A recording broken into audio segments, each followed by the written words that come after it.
ಅಂತರಾಳದಲ್ಲಿ ಅದೇನೋ ಅತೃಪ್ತಿ. ಓಕೆ. ಅದೆಂತಹದೋ ಅಶಾಂತಿ. ಅದಾವುದು ಅನಪೇಕ್ಷಿತ ಅಧೈರ್ಯ.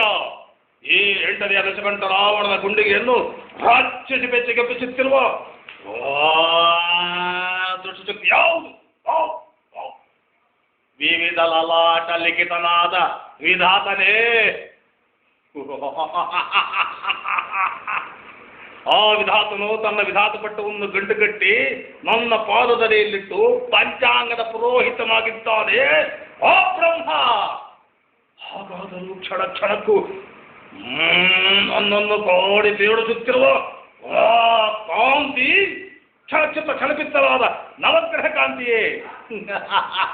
ಭ್ರಾಂತೋ ಭ್ರಾಂತು. ಆ ನವಗ್ರಹಗಳೆಲ್ಲ ನನ್ನ ಸಿಂಹಾಸ ಹಂತಗಳಾಗಿ ಹೆಗಲು ಉರಿಸಿಕೊಳ್ಳುತ್ತಿದ್ದಾರೆ.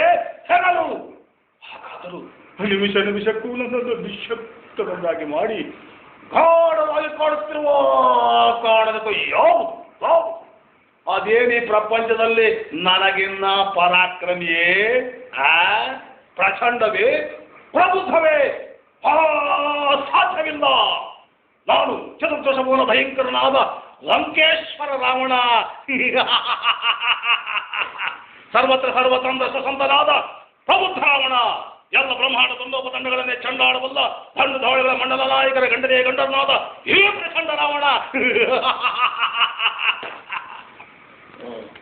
ಬಂದಿದೆ ನೋಡಿ.